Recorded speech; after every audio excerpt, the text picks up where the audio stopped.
Olá a todos, vamos iniciar agora a palestra intitulada Estilo de Vida e Câncer, Prevenção e Riscos no Cotidiano, que será ministrada por mim, o professor mestre G. Anderson Pereira Souza.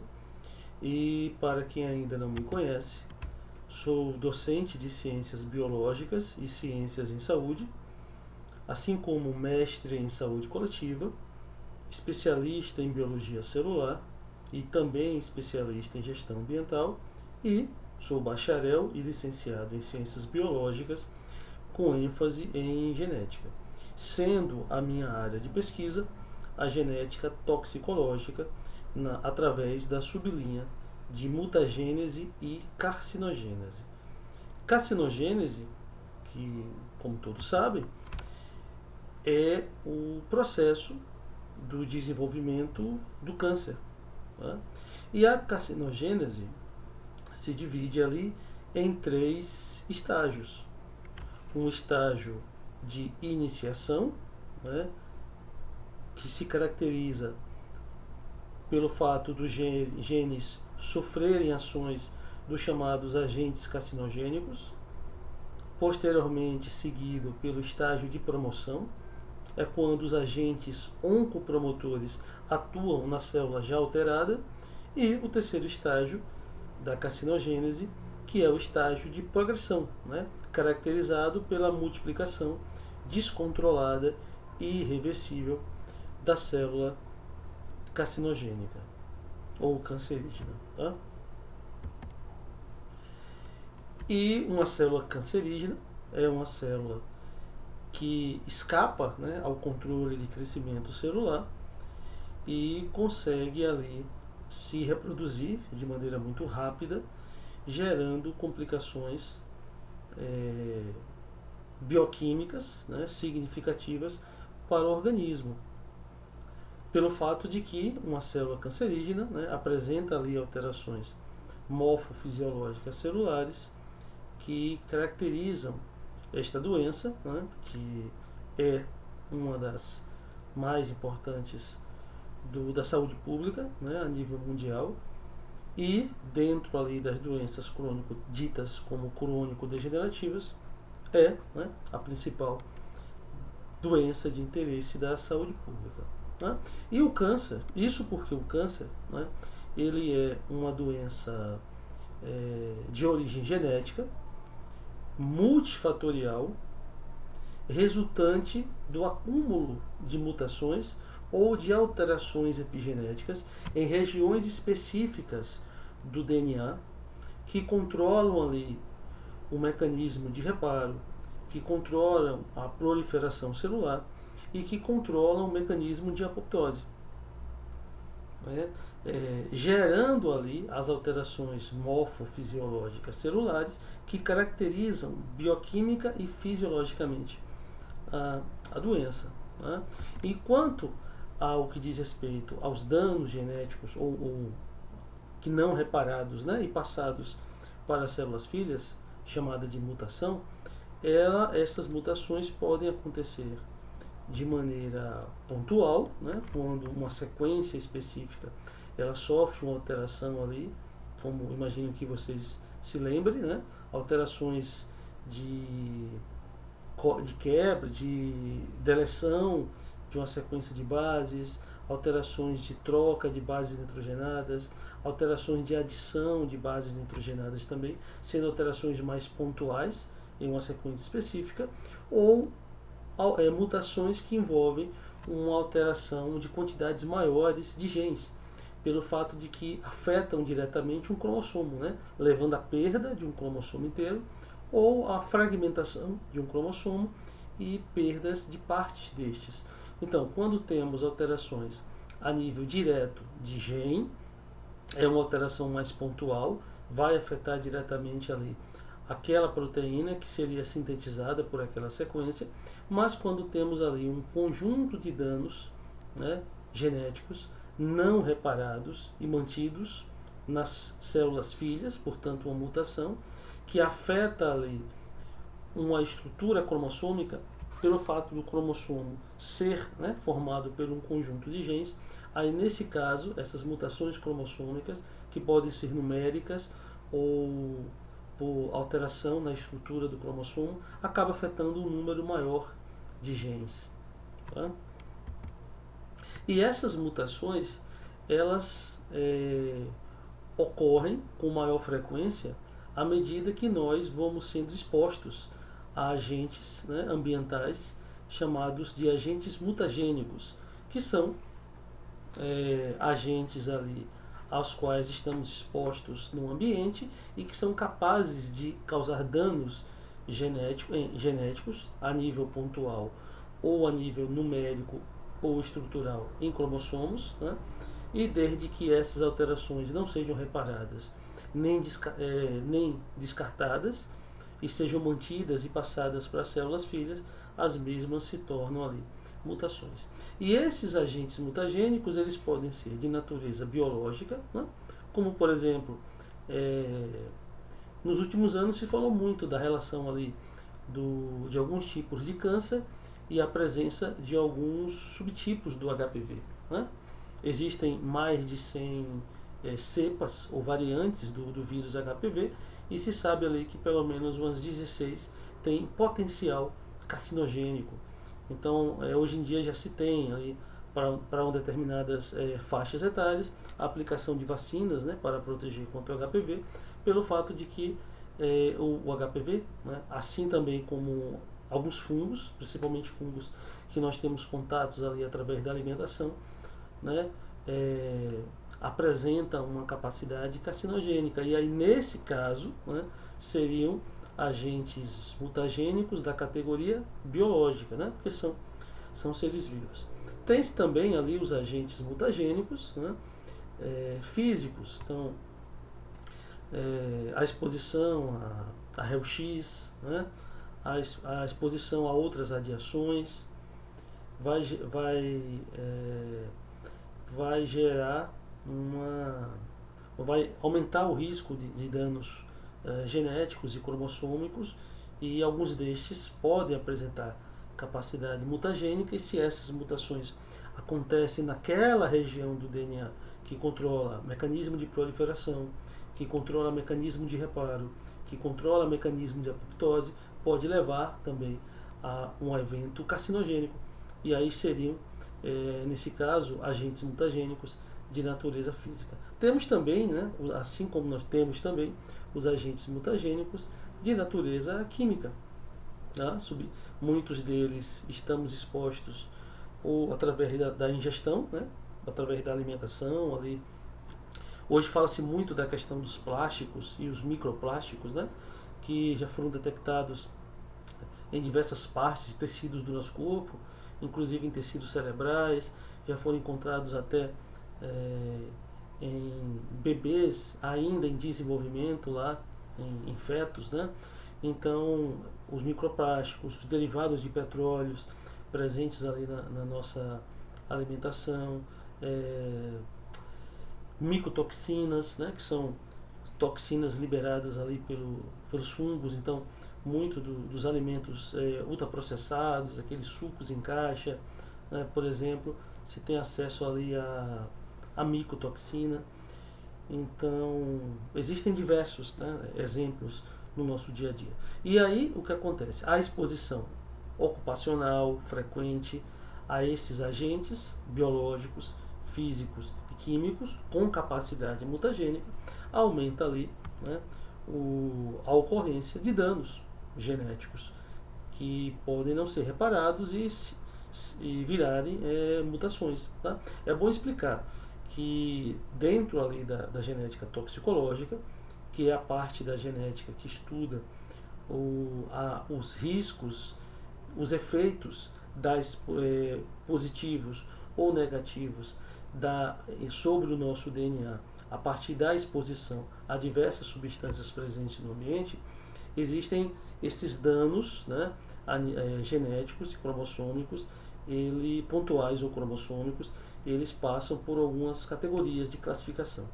Então, se uma substância a priori gera um efeito danoso, né, de quebra, de fragmentação sobre o DNA, ele vai ser um efeito genotóxico, né? Ele tem um efeito de toxicidade sobre o DNA. Se esse efeito genotóxico ele não é reparado, né, pelo mecanismo de reparo, nem é descartado através da apoptose, né, que é aquela morte celular programada, ele pode ser passado, né, para as células filhas. Aí, né, um dano genético não reparado e que é herdado caracteriza a mutação. Então, além de genotóxico, essa substância também seria mutagênica.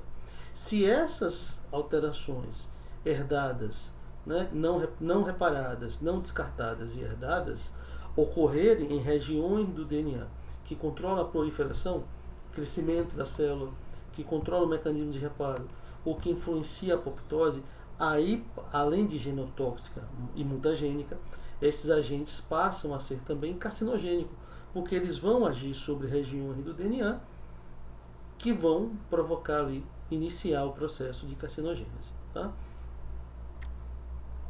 E a genética toxicológica estuda justamente o monitoramento, a identificação dessas substâncias com capacidade de agir sobre o DNA, né, de maneira positiva, se for um protetor, protegendo ali contra as mutações, danos e carcinogênese, ou se é uma substância genotóxica que possa ser também mutagênica e, por conseguinte, ser também carcinogênica.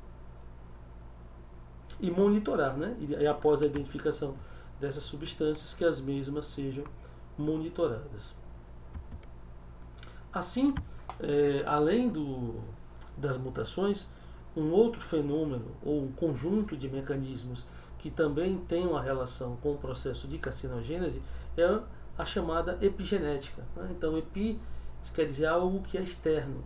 Então, epigenética é a regulação do nosso DNA a partir de algo que está externo a ele.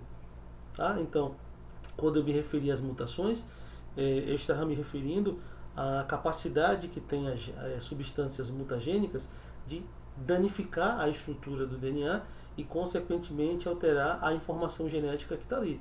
Tá? Aqui, na epigenética, agora, envolve a regulação, envolve a ativação ou inativação de genes e, consequentemente, um efeito para o corpo e para a saúde humana.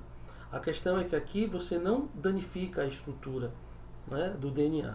Você regula a ativação ou inativação dele a partir da exposição do contato a substâncias externas ao DNA. Tá? Então, no caso da epigenética, né, os seus mecanismos envolvidos diretamente com o câncer, nós temos um processo de hipermetilação de genes de supressão tumoral. A metilação ele é um mecanismo epigenético no qual um radical metil se liga a um gene e a metilação provoca o silenciamento. Então, onde esse radical metil se ligar, ele não altera a informação genética, ele não destrói a estrutura daquele gene, mas enquanto ele estiver lá, aquele gene não vai ser transcrito e nem traduzido em uma proteína. Então, metilação é uma ação epigenética que silencia o gene. Uma hipermetilação significa que naquela região houve uma ligação de uma quantidade excessiva de radicais metis. Então houve um grande silenciamento genético. De que genes são esses? Supressão de tumor. Os genes supressores de tumor são aqueles que controlam o crescimento celular. São aqueles genes que mandam a célula parar de se dividir excessivamente. Então, as células vão o câncer, né, é uma doença somática, genética e somática. Então, estamos falando de células somáticas que vão se regenerar por mitose. E aí há um estímulo para que essas células comecem a se dividir. E os genes supressores de tumor são aqueles que mandam essa célula parar de se dividir para que não haja a formação de um tumor. Então, são genes que protegem contra o câncer. No caso de uma hipermetilação desses genes, esses genes vão ser silenciados. Eles vão ficar inativos. E aí essa célula já perde o comando para parar de se dividir. Tá? Enquanto uma hipermetilação silencia, uma uma menor quantidade de metilação mantém aqueles genes mais ativos. Né? Então, eles vão gerar proteínas que vão carregar alguma informação. Então, hipermetila, ou seja, silencia os supressores de tumor, e hipometila, ou seja, mantém a atividade dos proto-oncogenes. Os proto-oncogenes são aqueles genes que carregam a informação para que a célula comece a se dividir. Então, no caso do câncer, quando eu mencionei para vocês que é uma doença genética, somática, multifatorial, acompanhada de alterações mutagênicas ou epigenéticas em regiões que controlam a proliferação celular, é isso aqui. Você tem os genes supressores de tumor que manda a célula parar de se dividir. E você tem os proto-oncogenes que mandam o contrário, que ela continue se dividindo. Então, epigeneticamente, silencia os supressores de tumor e hipometila, né? Diminui o silenciamento, estimula, na verdade, a atividade dos proto-oncogenes, que são aqueles genes que mandam a célula se dividir sem parar. Então essa é uma das características do câncer, né? E quanto mais agressivo for o tumor, mais aquelas células vão se dividir e se proliferar. Dentro dos diversos mecanismos epigenéticos que têm ali relação com o câncer, né? Então eu já citei a questão da metilação, né, no slide anterior, podemos falar também dos microRNAs. Então, microRNAs são pequenas sequências de RNAs que atuam como reguladores epigenéticos. Então, esses microRNAs, eles são pequenas sequências, né, de RNAs que muitas vezes são ativados em regiões de danos genéticos, né, que envolvem ali danos genéticos, que envolvem deleções, amplificação, mutação e metilação, e esses microRNAs eles interferem no processo de tradução. Tá? Eles agem pós-transcricional. Você transcreve o RNA mensageiro e eles agem sobre o RNA mensageiro para impedir que o RNA mensageiro seja traduzido em uma proteína. Tá? Então, um exemplo aqui é um LLC, né? São uma família de genes que transcrevem o microRNA, e esses microRNAs, quando estão ativos, né, epigeneticamente, ele leva a perda em 70% de LLC. Tá? Então, esse evento precoce, ou iniciador, altera essa sequência gênica aqui, que é um gene supressor de tumor. Tá? Então, por exemplo, o LLC é um tipo de supressor de tumor, né? Um daqueles genes que combatem ali o desenvolvimento do câncer, presente aqui, né, no cromossomo 13. E quando existem dois grupos de microRNAs que, quando estão ativos, levam epigeneticamente a perda em cerca de 70% desse supressor de tumor. Tá? Então, por exemplo, no órgão no qual houver a perda desse supressor de tumor, significa que ali, né, você tem células que, se começarem a se dividir, que caso sofram estímulos para se dividir, elas vão ter dificuldades para controlar esse crescimento. E aí, à medida que as células vão se dividindo ao longo das gerações, se elas forem acumulando ali mutações e forem acumulando também mecanismos epigenéticos que favoreçam o silenciamento dos supressores de tumor e a ativação de proto-oncogenes, aí você tem, né, um caos bioquímico instalado ali e favorável para o desenvolvimento do câncer. Então, assim, precedendo a ativação dos genes que vão transcrever esses dois grupos de microRNAs, são regiões onde o indivíduo já vai estar exposto, pelo seu estilo de vida, a substâncias genotóxicas no seu dia a dia. Essas substâncias genotóxicas vão provocando deleções, amplificações, mutações, né? Vai sendo exposto, esse indivíduo está exposto com seu estilo de vida a substâncias que metilam determinadas regiões. Então, esse conjunto aqui, que não é favorável, vai levar à ativação desses dois grupos dos genes que vão transcrever esses microRNAs. E esses microRNAs vão ter como alvo os genes LLC, que são justamente genes que transcrevem e expressam proteínas supressoras de tumor. Tá? Então, daí a relação dos microRNAs com o câncer. Então, uma vez que esses mecanismos epigenéticos pós-transcricionais, né? Porque ele não impede que o RNA mensageiro seja transcrito, mas ele impede que esse RNA mensageiro seja traduzido em uma proteína. Então, uma vez que esses microRNAs estejam ativados, há um maior risco ali de desenvolvimento de câncer, uma vez que eles ajam, né, sobre regiões supressoras de tumor. Então, o câncer, ele é caracterizado como uma neoplasia maligna, né? Então, justamente pelo fato de que ele passa por alterações morfofisiológicas celulares.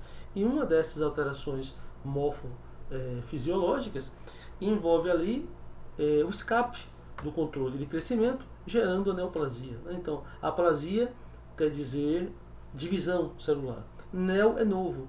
Então, quando você tem um novo tipo de crescimento celular que foge ao padrão de controle, então você tem uma neoplasia.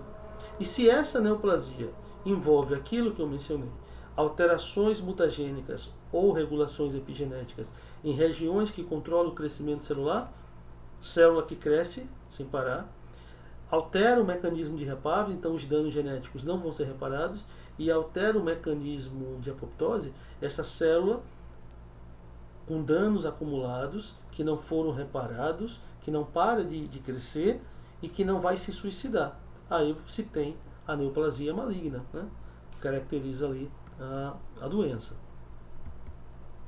E entre essas características morfofisiológicas, então, tanto do ponto de vista do funcionamento quanto do ponto de vista da estrutura em si, né, que as células cancerígenas apresentam, entre as principais posso citar aqui a desdiferenciação, né? Então, por exemplo, dentro ali de um determinado órgão você tem ali os conjuntos de tecidos que se complementam, e essas células teciduais são especializadas, né? Sofreram ali alterações, passaram por o processo de diferenciação celular, foram se especializando para gerar a função específica daquele tecido. Só que uma célula cancerígena, quando sofre essas alterações morfofisiológicas, ela se destaca porque ela vai reverter o processo de diferenciação. Então ela deixa de agir como uma célula específica daquele tecido ao qual ela faz parte e vai se comportar de uma maneira totalmente desdiferenciada. Ocorrem alterações bioquímicas, como alteração na insaturação da membrana celular e fluidez da bicamada lipídica, né? Então, como nós sabemos, uma das funções do colesterol é garantir a fluidez da membrana celular, né? Então, o colesterol tem aquela função de biossíntese lá dos hormônios esteroides, mas também tem, a nível celular, garantir a fluidez celular, né? Para que as substâncias se locomovam ao longo da bicamada lipídica. Quem controla essa fluidez da bicamada lipídica é a insaturação, a saturação da membrana. Então, quando nós temos na bicamada lipídica ácidos graxos saturados, você tem uma menor fluidez da bicamada lipídica. Mas quando essa bicamada lipídica sofre uma alteração nos seus ácidos graxos, passando de saturados para insaturados, e no caso da célula cancerígena, uma das mudanças é que a bicamada lipídica passa a ser construída de ácidos graxos poliinsaturados.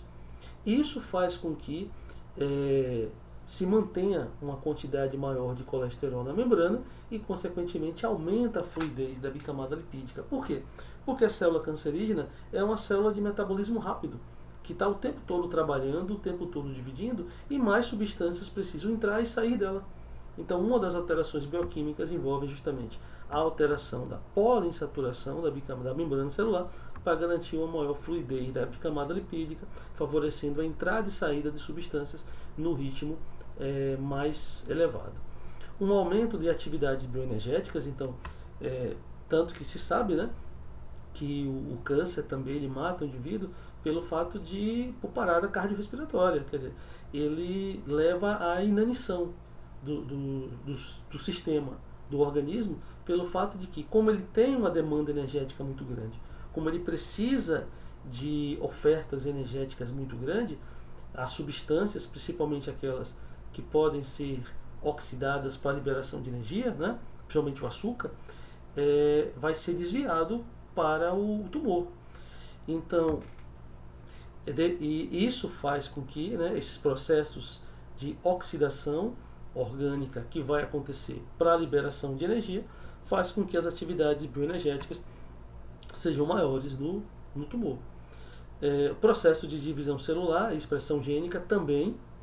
Então, é uma célula que vai estar sempre se dividindo e os seus genes vão estar sendo expressos, principalmente aqueles genes chamados protoncogenes, né? Ou então genes que vão transcrever microRNAs ou gerar outras substâncias que vão ter uma atividade epigenética. Aí, lembrando, né, que quando se fala de câncer, a atividade epigenética é silenciar o supressor de tumor e ativar o protoncogene, né? Onco vem de câncer, então protoncogene era um gene que estimula o crescimento celular, mas que ele está inativado. Com o seu estilo de vida, sendo expostos a substâncias mutagênicas, sendo expostos a reguladores epigenéticos, esses protoncogenes podem ser ativados e aí se transformar em oncogenes, né? Que já vão estar favorecendo o crescimento do câncer. E o processo de metástase é uma outra característica, é quando o câncer, depois de certo tempo de desenvolvimento, né, então nos estágios mais avançados e finais da carcinogênese, o mesmo ali se conecta a outras partes do corpo através, né, você tem ali uma das mudanças morfofisiológicas que o tumor faz para garantir essa demanda energética é a angiogênese, né? Então o próprio tumor começa a formar ali vasos sanguíneos para se conectar, né, ao sistema de integração do corpo, que é o sangue, para receber mais matéria-prima e mais moléculas energéticas. Mas, ao mesmo tempo, o tumor também se liga ao sistema linfático, né? E é através do sistema linfático que o mesmo pode se espalhar por outros órgãos do corpo, e aí quando uma célula tumoral se espalha por outros tecidos, né, quando se torna mais invasivo, o mesmo caracteriza-se a metástase. Então, por isso que quando se analisa ali o resultado de uma biópsia, algumas informações ali podem indicar em qual estágio já estaria a doença, né? Então, se você já detectou ali a angiogênese, que é a formação de vasos sanguíneos, significa que aquele tumor já está conseguindo obter mais energia e matéria-prima que precisa. Isso, ao mesmo tempo, está muito próximo do sistema linfático, inclusive se conectando com ele, já mostra que tem ali uma estrutura para se espalhar pelo corpo. E sobre o processo de neoplasia, né, desse novo padrão de crescimento, o mesmo pode estar relacionado ali a uma predisposição genética, tá? Pode estar também relacionado à exposição a agentes mutagênicos, tá? Pode estar em relação também com a ativação de protoncogenes, que depois de ativados vão se transformar em oncogenes, porque eles são fundamentais para o processo de carcinogênese. Resulta também do silenciamento de supressores de tumor, né? Porque aí aquele tecido perde o controle de crescimento de algumas células, porque você vai ter um estímulo para que a célula se divida cada vez mais, e aquele comando que mandava a célula diminuir essa divisão está silenciado.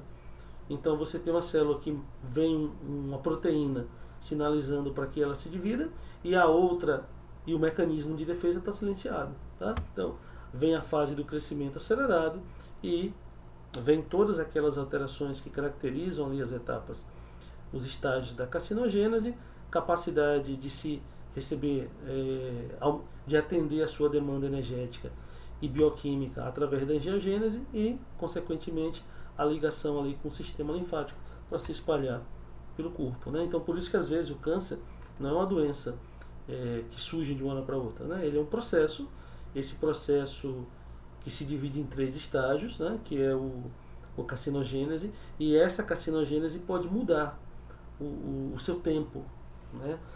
De duração, de progressão, dependendo do tipo de câncer, dependendo da região, dependendo da variabilidade genética dentro do próprio tumor. Tá? Então, isso tudo pode variar. Existem cânceres mais agressivos, que esses estágios ocorrem em menos tempo, né, questão de meses, e outros, os processos são mais demorados, podendo chegar até a anos. Essas informações são importantes para definir ali o tratamento, para definir se o tratamento é apenas paliativo ou se há possibilidade de cirurgia, qual vai ser o tratamento coadjuvante, né, após a cirurgia, quimioterapia, radioterapia, né, e todo esse processo é importante. Quanto à sua relevância na saúde pública, o câncer, né, como eu falei, do ponto de vista de doença crônico-degenerativa, é de maior interesse da saúde pública a nível mundial e é uma das principais causas de morte no mundo, sendo responsável por milhões de óbitos anualmente, né? E existem ali mais de 100 tipos diferentes de câncer, cada um com características e desafios específicos.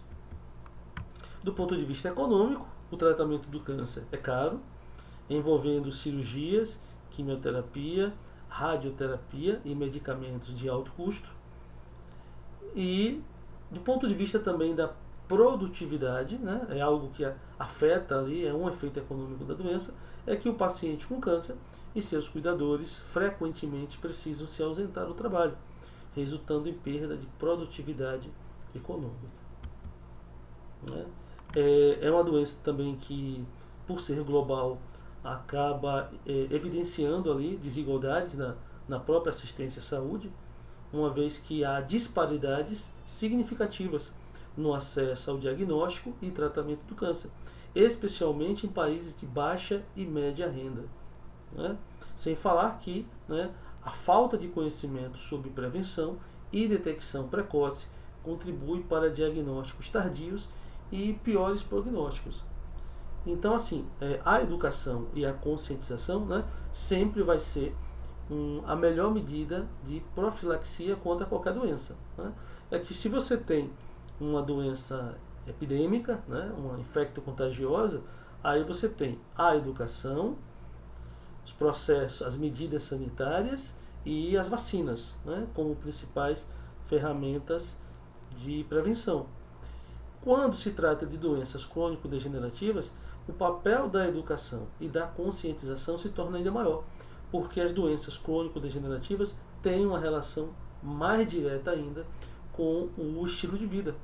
Né? Então, e o estilo de vida entenda-se, né, como ter um bom sono, ter uma boa alimentação, evitar alimentos ultraprocessados, evitar alimentos aditivados, diminuir, né, a ingestão de alimentos adocicados. Ao mesmo tempo, envolve também a prática de exercícios físicos, tentar, né, combater o estresse ali, ter uma boa saúde mental. Então, as doenças crônico-degenerativas, né, não se tem vacinas para elas. Então, você depende ainda mais da educação e da conscientização para mudar o seu estilo de vida, né, você se reconhecer como um agente responsável e um ator ativo pela sua saúde e a partir daí cuidar melhor do seu corpo e da sua saúde mental também. Entre os fatores de risco, né, relacionados ao estilo de vida, isso no que diz respeito ali, né, às doenças crônico-degenerativas, é sempre bom reconhecer a revolução científica e industrial como um marco. Não apenas um marco do ponto de vista ambiental, né, mas um marco do ponto de vista também da saúde. Porque com a Revolução Científica e Industrial começa-se a gerar demandas no que diz respeito às doenças crônico-degenerativas. A Revolução Científica e Industrial não mudou apenas nossa relação com o ambiente, mas mudou a nossa relação com os novos padrões de consumos, substâncias que não existiam anteriormente na natureza e que passam a existir e que passam a ter contato com o nosso corpo e interagem bioquimicamente com ele. Então, mudanças no padrão de consumo, no padrão de trabalho, no padrão de alimentação do nosso corpo, alterações pós-modernas a partir da Revolução Científica e Industrial fez com que aumentasse ali as doenças crônico-degenerativas em diversos tipos, né? Então, a exposição, alterações no nosso padrão de sono, alteração no nosso padrão alimentar, tá? A exposição a substâncias que não existiam antes da natureza, tá? Então, tudo isso, né, gerou impactos não só ambientais, mas impactos também à nossa saúde humana e, consequentemente, trouxe, né, e ampliou doenças que antes não se tinha assim, não se chegava a ser de grande importância para a saúde pública. Tá? Então, esse exemplo aqui do cigarro mesmo, né? Mais de 63 substâncias industrializadas presentes no cigarro, né? Ou no álcool também, né? Que podem causar prejuízos ao nosso corpo. Mas o cigarro ele é mais clássico, né? Quando pensamos aqui numa grande interação de substâncias processadas que se tem. Então, além dessa mudança no padrão de consumo, alterações também no nosso estilo de vida, né? O fato das novas tecnologias, seja na área de transporte, seja na área de comunicação, tudo isso também contribuiu para que o ser humano mais sedentário, né? Como está aqui o Homer Simpson, que trocou alimentos naturais por alimentos ultraprocessados, industrializados, e que a soma disso tudo gerou ali e vem gerando prejuízos importantes para a nossa saúde, a ponto ali de ter, né, popularizado ou gerado epidemias ali de doenças crônico-degenerativas. São doenças que vão sendo progressivas e que, com o passar do tempo, elas vão se tornando sistêmicas. Então, hipertensão, diabetes tipo 2, né, dislipidemias, obesidade, doenças degenerativas do ponto de vista do sistema nervoso, Parkinson, Alzheimer, aumento das frequências de doenças autoimunes, já que o açúcar e muitas substâncias industrializadas estimulam ali processos inflamatórios que têm desregulado o sistema imunológico, tá?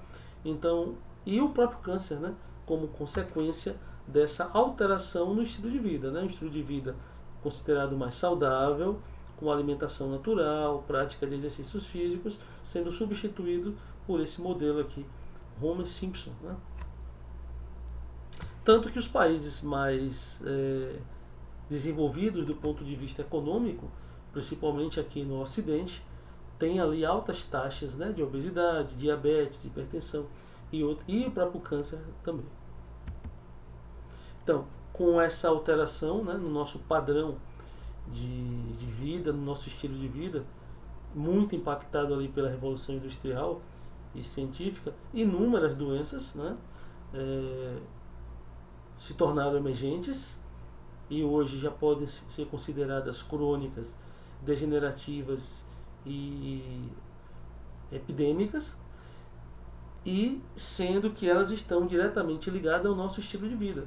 Então, se você, a partir do momento que você se reconhece como um ator ativo e responsável diretamente por sua saúde, através da mudança, né, do seu estilo de vida, você pode promover saúde física e também mental, né?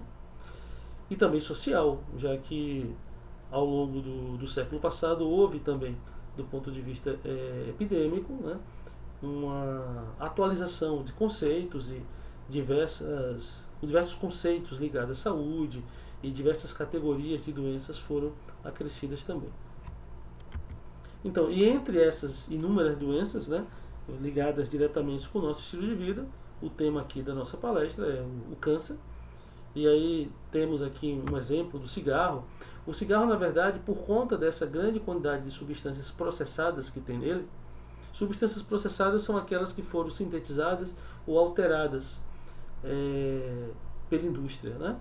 Então, no caso do cigarro, são substâncias basicamente sintéticas, e como se tem ali cerca de 63 substâncias sintéticas com capacidade de interagir com o nosso corpo, o mesmo, ele é um fator de risco desde um câncer de lábio, de boca e de língua, até mesmo um câncer de próstata e câncer de ovário, tá? Então, e de testículos também, tá? Então, o cigarro ele vai ser um fator de risco para diversos tipos de câncer.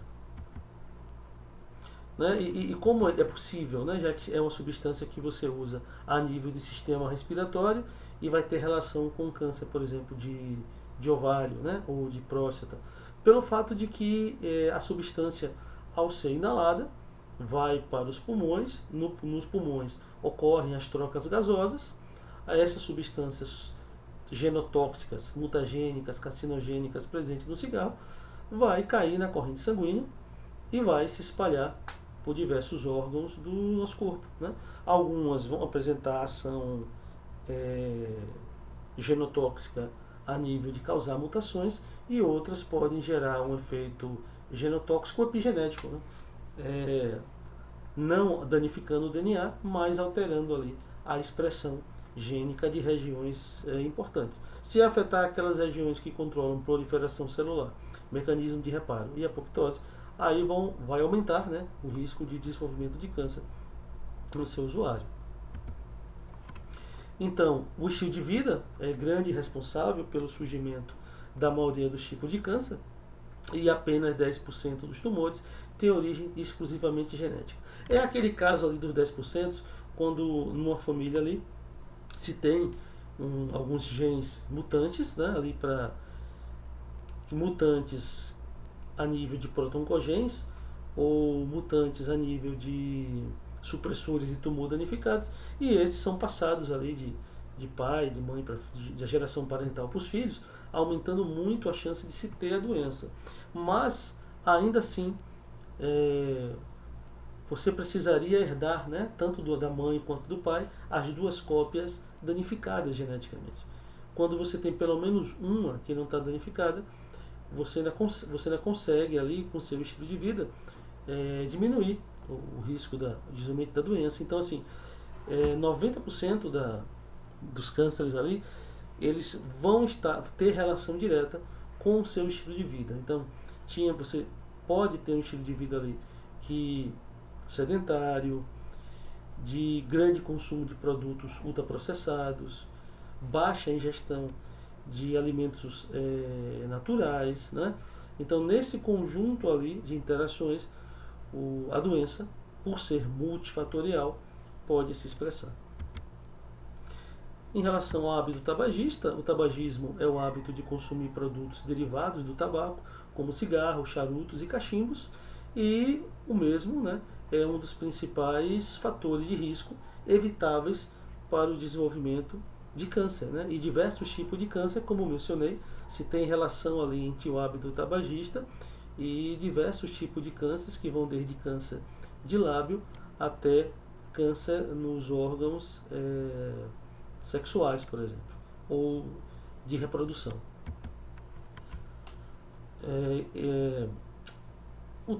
Esses produtos derivados, né, que caracterizam esse grupo do tabagismo, ele envolve ali compostos químicos que contêm mais de 7.000 substâncias, das quais pelo menos 70 são conhecidas por serem cancerígenas, tá?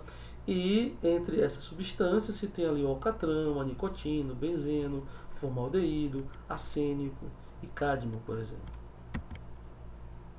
Já os tipos de cânceres mais associados ao tabagismo, câncer de pulmão, aproximadamente 85% dos casos de câncer de pulmão são atribuídos ao tabagismo. Câncer de boca e garganta inclui ali câncer de laringe, faringe e esôfago, assim como câncer de pâncreas, bexiga e rim, né? Então, fumantes têm um risco maior de desenvolver esses tipos de câncer.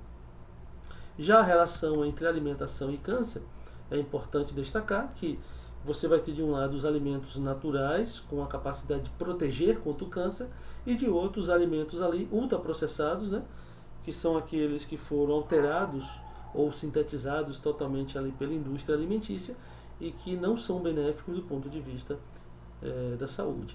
Então, a alimentação desempenha um papel crucial na saúde geral e pode influenciar significativamente o risco de desenvolvimento de câncer. Tá? Então, alimentos que aumentam o risco de câncer, como eu já tinha mencionado, carnes processadas, né? Então o consumo de carnes processadas, como salsichas, bacon e presunto, está associado ao maior risco de câncer coloretal, então, ligado lá ao intestino. Carnes vermelhas, alto consumo de carnes vermelhas pode aumentar o risco de câncer coloretal também e outros tipos de câncer, né? Hoje em dia se fala muito dos cânceres de intestino.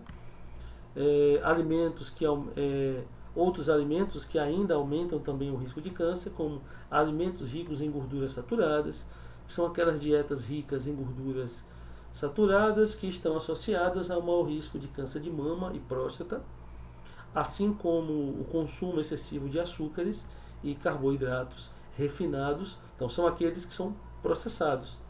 Não é o açúcar natural do alimento, né? Natural da fruta ou de alimentos de origem animal. São produtos modificados pela indústria, na qual acrescenta-se açúcares e açúcares refinados, açúcares que foram processados ali pela indústria para aumentar ali sua quantidade de glicose, por exemplo, né? Assim como xaropes de milho também pode levar à obesidade, que é um fator de risco para vários tipos de câncer. Já os alimentos protetores, ou seja, que reduzem o risco de câncer, aí podemos destacar frutas e vegetais ricos em vitaminas, minerais e antioxidantes, né? São substâncias protetoras que ajudam a proteger contra o câncer. Consumo de grãos integrais, né? Está associado também a um menor risco de câncer coloretal, de câncer do intestino, assim como, né, diminuir o consumo de álcool, ter cuidado com o consumo de antibióticos e, ao mesmo tempo, repor a microbiota intestinal, a ingestão de fibras, tá? Tudo isso é importante para a proteção contra o câncer de intestino.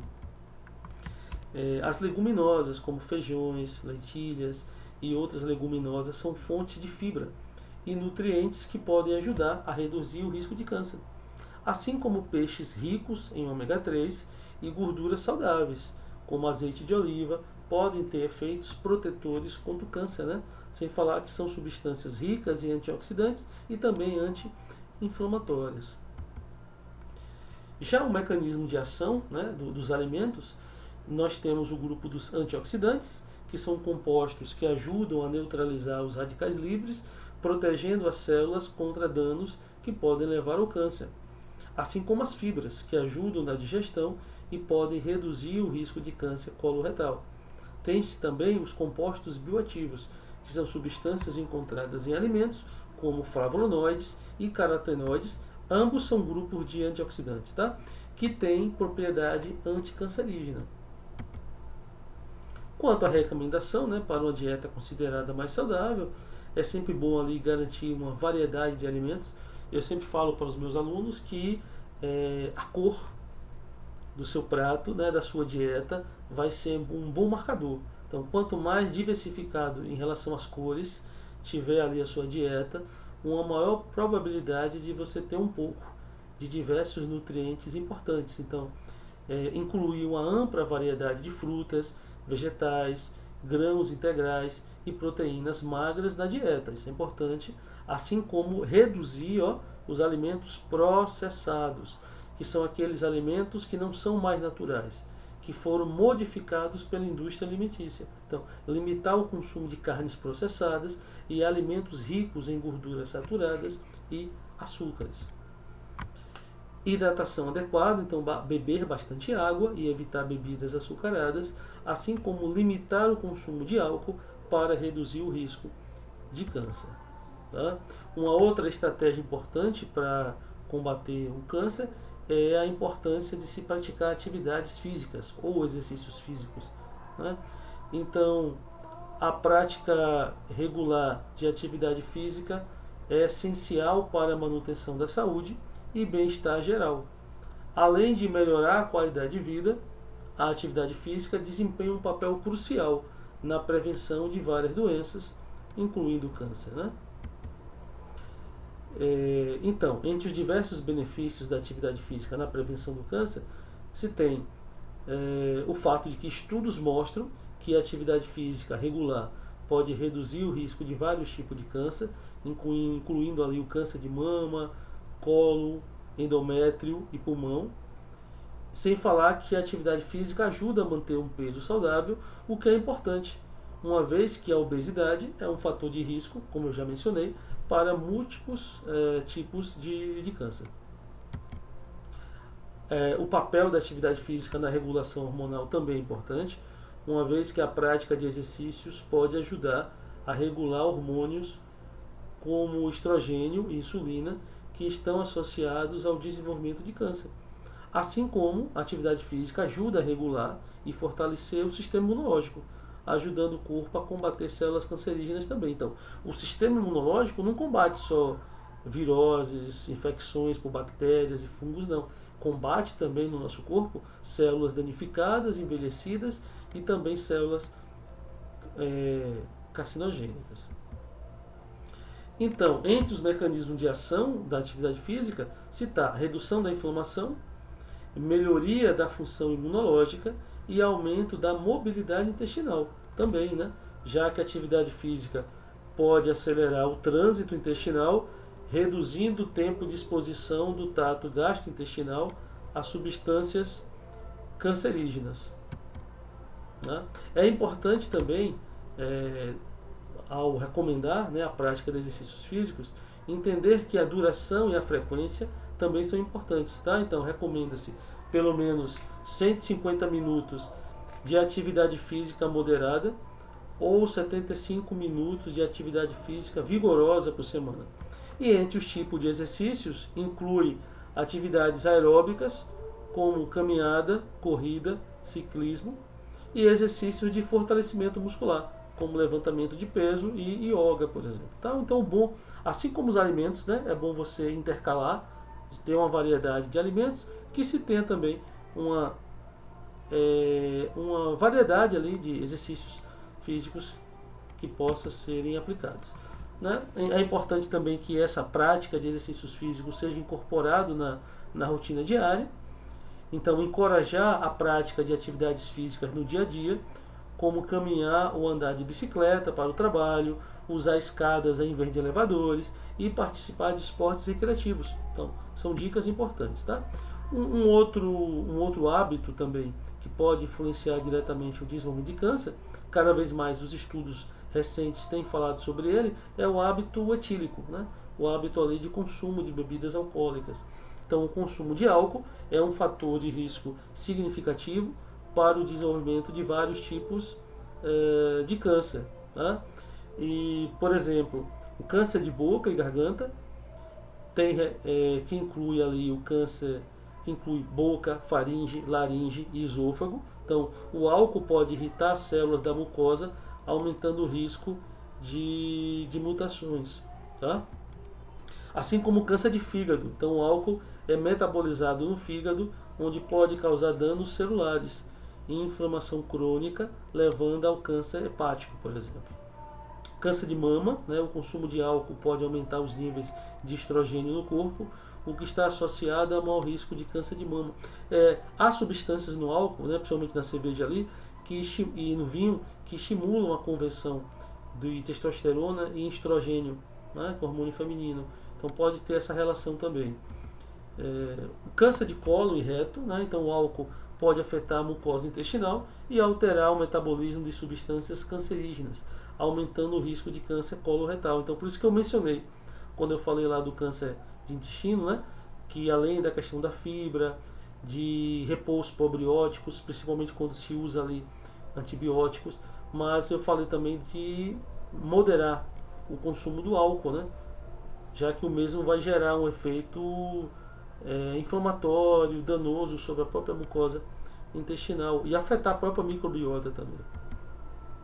Entre os mecanismos de ação do álcool, o próprio metabolismo do álcool vão liberar substâncias, vai gerar ali e provocar a liberação do corpo de substâncias que vão aumentar o estresse oxidativo e também promover alterações hormonais e também interagir com outros fatores de risco. Ou seja, por muito tempo se falava que o álcool ele não era um iniciador, né? Ele era um promotor. Ou seja, ele não causaria diretamente o câncer, mas ao ser associado a cigarro e outras substâncias, à obesidade, ao sedentarismo, a outros fatores carcinogênicos, o mesmo poderia ter um efeito sinérgico, potencializar. Mas estudos mais recentes já citam também a possibilidade do álcool, em alguns tipos de câncer, ser também um iniciador, né? E muito por esses mecanismos de ações resultante ali dos derivados, dos metabólitos derivados da biotransformação do álcool no nosso corpo. Então, fatores de riscos ligados ao álcool e câncer envolve também a quantidade e a frequência de consumo, né?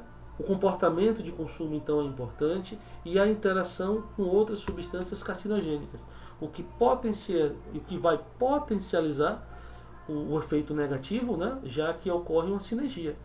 Por exemplo, as pessoas que fumam e bebem, né?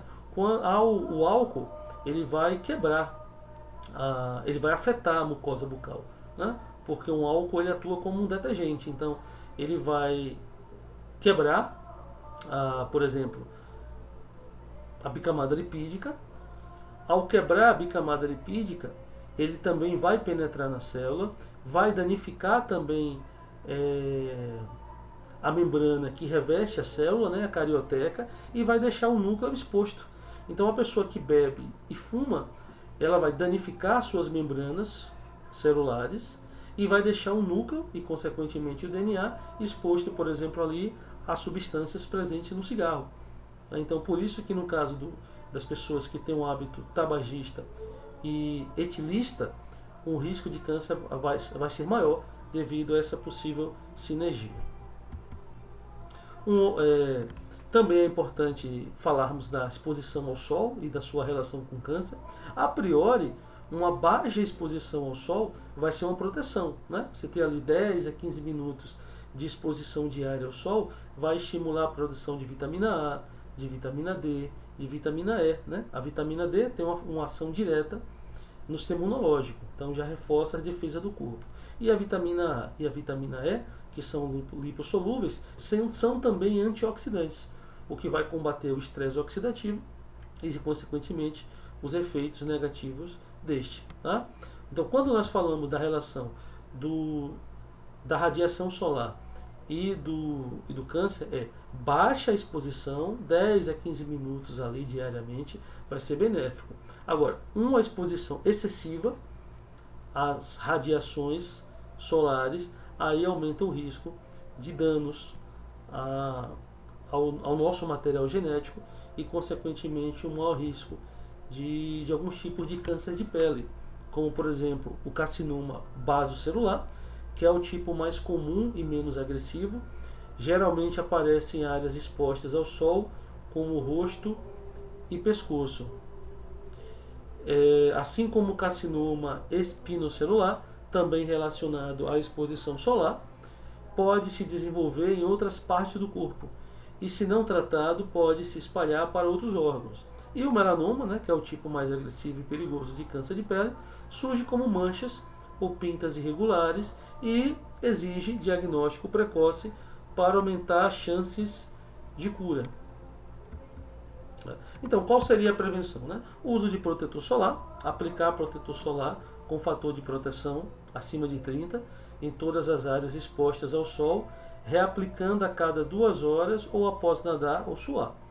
Usar roupas de proteção, como usar chapéu de aba larga, óculos escuros e roupas que cubram a maior parte do corpo. Mas não esqueça, tá? Isso é uma proteção contra a exposição excessiva. Tá? A gente não deve banir totalmente o sol. A gente precisa ali daqueles minutos, de 10 a 15 minutos de exposição diária ao sol, para que a radiação estimule processos bioquímicos e metabólicos no nosso corpo, que só acontecem quando o nosso corpo é exposto à radiação solar. Então, evitar horários de pico, né? Ou seja, limitar a exposição ao sol entre 10 horas e 16 horas, quando a radiação ultravioleta é mais intensa. O autoexame de pele, que é realizar autoexames regulares para identificar sinais precoces de câncer de pele, como manchas ou pintas que mudam de cor, forma ou tamanho. Então, né, por falar em prevenção, como eu tinha mencionado, a prevenção primária é uma medida profilática muito importante quando se trata do câncer. Então, medidas preventivas, como evitar o tabagismo, manter uma dieta saudável e praticar exercícios físicos, podem reduzir significativamente o risco de câncer. Tá? Assim como programas de rastreamento, como mamografias, colonoscopias, são essenciais para a detecção precoce e tratamento eficaz do câncer. Tá? Além do que se promete muito, né, atualmente, que se tem boas perspectivas, no que diz respeito aos avanços tecnológicos também, né? Então, o uso de tecnologias avançadas, como a inteligência artificial, estão sendo utilizadas para melhorar o diagnóstico e personalizar o tratamento do câncer. Tá? E, né, por fim, mais uma vez, lembrar vocês que evitem o tabagismo, reduzam o consumo dos alimentos ultraprocessados, tenha moderação com o consumo de álcool, use o banho de sol diariamente com cuidado e pratique exercícios físicos. Tá? Daí um bom combo, né, para a proteção contra o câncer. E continue, né, estudando, continue se informando, pesquisando sobre um tema, principalmente porque vocês, né, têm o lado de que também, né, são responsáveis pela própria saúde de vocês e também pelo fato profissional da área de saúde, na qual vocês precisam se informar para dar uma maior assistência e contribuir para esses processos de educação e conscientização de cada pessoa, no sentido de entender que seu estilo de vida tem relação direta com essa doença, que ainda é uma das principais de interesse da saúde pública. Tá? E assim eu finalizo a nossa palestra. Né? Obrigado pela presença de vocês, obrigado aos organizadores do evento pelo convite, pela confiança. Deixo aqui informações sobre formas de contato, né? O meu e-mail, o meu Instagram. Tem também o meu canal no YouTube, onde eu sempre trago vários vídeos falando sobre dicas de saúde. Tem lá uma playlist específica sobre câncer, assim como tem uma playlist lá no canal específica sobre estresse oxidativo e substâncias antioxidantes, e outras falando sobre esses múltiplos fatores que envolvem essa doença. Então vale a pena, né, quem tiver interesse em ir lá, até mesmo porque tem diversos vídeos falando de cada um desses mecanismos, da epigenética, da mutação e principalmente de dicas para melhorar o seu estilo de vida e, consequentemente, diminuir o risco de ocorrência dessa doença e de outras doenças crônico-degenerativas. Então é isso, obrigado pela presença e aqui finalizo a nossa palestra.